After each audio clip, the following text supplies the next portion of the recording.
Good morning. On this episode of Let's Get Cooking, I'm cooking up a spice blend, Garam Masala. I'll show you how I make one of my favorite spice blends, taught to me by a very good friend. Here we go. You're not going to necessarily know this, but this is the second video I'm making today. The first one, I forgot to turn on my microphone. And I really liked that first video. I was showing how to debone a leg of lamb. Because later today I'm going to make lamb vindaloo. But I can't show you that video because the video is there, but not the sound, not the volume. So I'm learning. And I want you to know that I absolutely make mistakes. This is a new hobby for me, cooking on camera.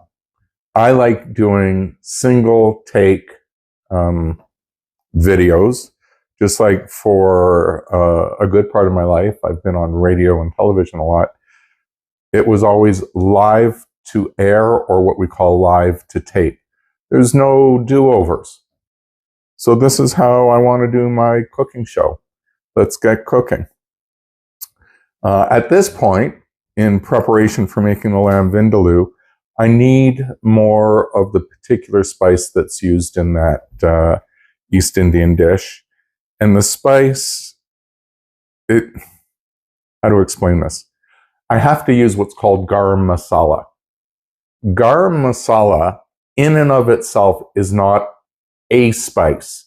It is a blend of spices. Masala means spice blend. So this is a garam spice blend.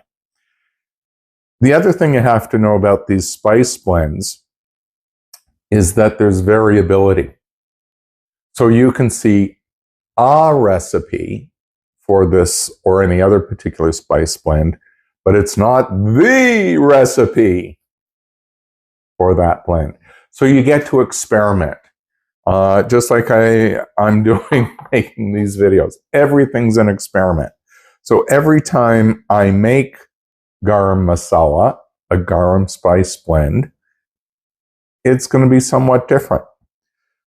Towards making it, I have a cast iron skillet here. Your skillet doesn't need to be cast iron. Mine is.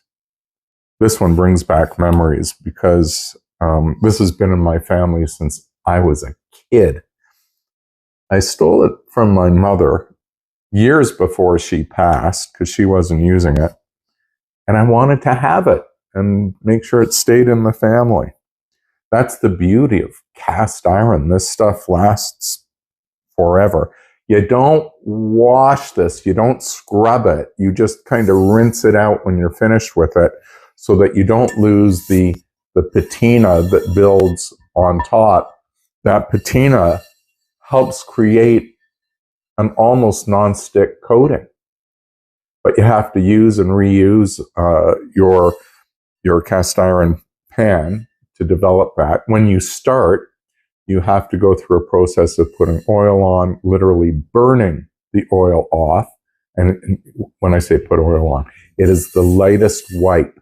You burn it off, cool it down, do it a few times. And that starts to build up that patina. Anyways, for today's garam masala, I'm going to use, and I don't measure. I'm going to use that much cumin. Let's see if I can zero in on this. Give me a second. You see, it's just in the palm of my hand. There we go. I'm going to use that much cumin. Put that in the pan. I have some fennel seeds. And some garam masala recipes call for fennel seeds, some don't. I put in a much smaller amount than the cumin seeds. Next, I have green cardamom. I got to tell you, to me, let's see here. To me, spices, they're like notes in music. There are high notes, there are low notes, and some of the spices literally remind me of the higher notes. Some of the spices remind me of the bass notes. And so I also see spices, some as lighter and some as darker. Green cardamom, which, oh my God, I just love the smell of cardamom. Let's get a little closer. To me, it's a high note. It's a lighter color to me. I'm going to put in 2, 4, 6, 8, 10, 12, 14. There's about 15 of those pods. A small number in the middle of my hand.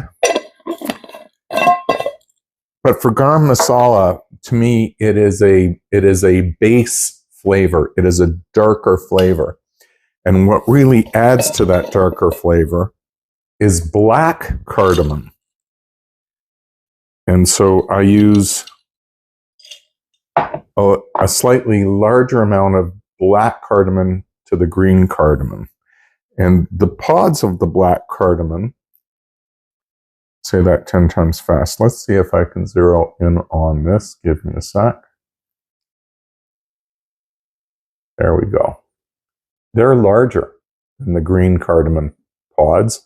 So I have a fewer number, but likely about the same amount, if that makes sense. In that goes. Also a darker flavor, cloves. It's a key ingredient in garam masala. Every recipe seems to have it. So I'm putting in an equal amount of that. Peppercorns. I'm not out to make this really spicy, but peppercorns themselves add a flavor. So I've got a small handful of the peppercorns. Let's see here. Put these lids on. And what I'm going to be doing eventually is I'm going to roast all of this. Oh, I forgot. This is cinnamon stick. So I'm going to crumple it up and throw that into the pan. I have 1.5 sticks here. I'm breaking it up. Wow.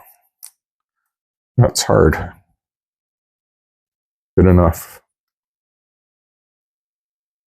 There we go. Throw that into the pan. And this is whole coriander seeds. To me, this is one of the bright notes. It's a higher note. It's lighter. There's a sweetness to the coriander seeds as well. So I'm going to add that. And when I am finished roasting all of these spices, I'm going to blend it. And after it's blended, I'm going to grate in some nutmeg to finish that off. So here we go. I've got it in my frying pan, those spices. And all I'm going to do is, here we go. Hit the stove. And kind of a medium heat. I have a bowl ready so that once it is started to roast, you got to be careful not to burn these things. And the spices that'll roast the fastest are the little ones, of course. The larger hunks of black cardamom will roast slower. They may not be roasted through to the same degree. And honestly, I don't care. If I were a perfectionist, let's see if I can fix this a bit. If I were a perfectionist, I'd roast each spice separately because they all have a different point at which they're kind of done and getting ready to burn by virtue of their different sizes. But honestly, I'm just not that fussy. So if you're doing this in your home and you want to be fussier, I'm not calling you names by saying that, but if you want to be more precise with it, you can do that. It's up to you. And like I say, every time I do this, I'm using a spoon to stir them around. Every time I do this, the flavor is similar, but never quite the same because I don't measure. I may have forgotten one spice to add to the mix before. I may have added something else, but it's all close. It's all close. They say to also add bay leaves. I add that while I'm actually cooking, so I don't grind the bay leaf into this, but I will have bay leaves in with my lamb when I'm cooking it. And part of how you know when this is roasted enough, you can smell it. It's already starting to smell wonderful right beside me for these seeds. It's such a beautiful bouquet. And you can make your own spice blend. You can, it's so easy. You just hit Google, put in the blend you want, and recipe, and you will find there are several different variations. Okay, I just saw that it's starting to smoke, so I'm taking it off the heat. It's hot, they're roasted, and I'm putting them into a dish, into a bowl, because I want them to stop roasting. I don't want, I just lost a cardamom, not a cardamom, coriander seed. I want to stop the cooking process. I don't want them to burn, because then they're no good. I've done that. Probably made every mistake you can. All right. Now we're going to shift over. Whoops. There we are. And I'm going to shift too. And there we go. Sorry, folks. I'm still getting used to this stuff. This is a Cuisinart coffee grinder. We have never used it for coffee. It's got a short cord. We have only ever used it for grinding spices. And so that's what I'm going to do. I'm going to take my roasted spices.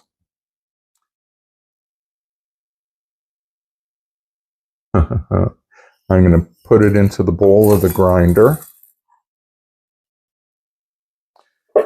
And we're going to give it a shot. It's noisy. This will take, I don't know, maybe a minute or two to get to a fine grind.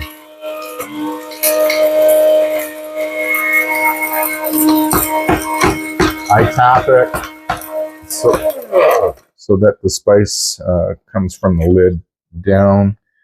And, it's not ground whatsoever yet.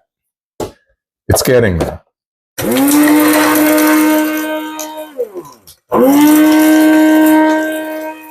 Patience. So I deboned my leg of lamb this morning. I did such an awesome job. I'm going to pat myself on the shoulder because it's not the first time I've done it. I've done many legs of lamb. We happened to buy that one on sale around Easter time. I paid $16 for, it was just over a couple of kilos. Let's see how this is. getting there. The black cardamom pods still need some time. So anyways, if you do not want to debone your own leg of lamb, you don't have to. Costco, and I'm sure other grocers, sell deboned legs of lamb. So we were in Costco earlier in the week, and I looked at them. They were 35 to 40 bucks. I paid 16, and I'm going to have about the same amount of meat left over, plus a good bone if I want to make a stock, lamb stock. So, you know, I love to cook, but I also like finding value in how I cook, or the food I cook, the food we buy.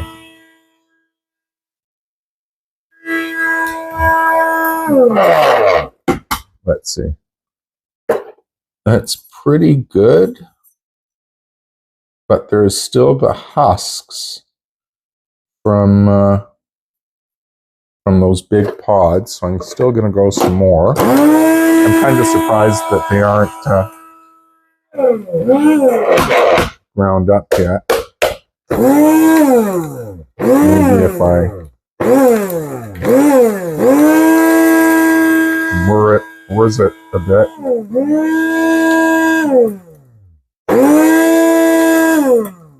Apart from a few peppercorns, I haven't put a hot spice in this mix. Let's see. And now I'm going to pour it back into the bowl. That's good. I wish you could smell this. This smells so awesome. Let's see. You know, where am I? Here we are. This blend smells so awesome, so fresh. You can't get fresher spices.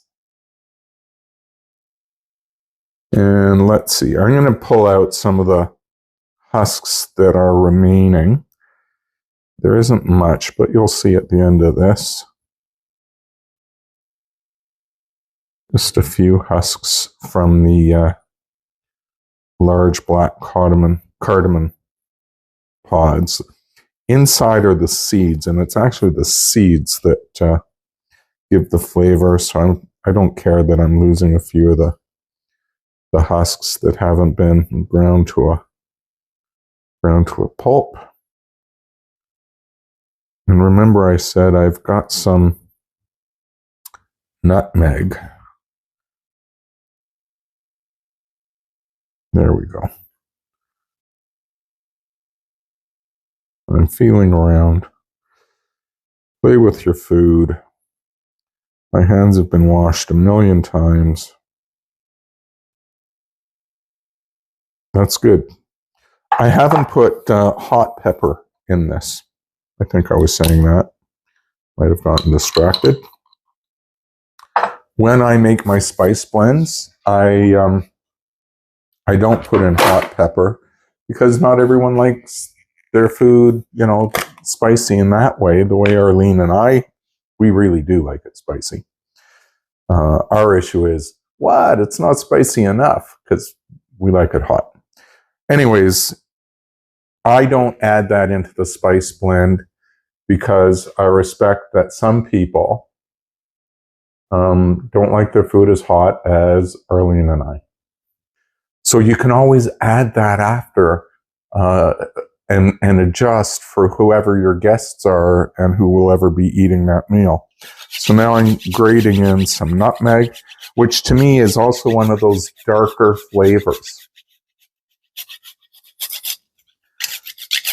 And for me, it's key in this garam masala blend.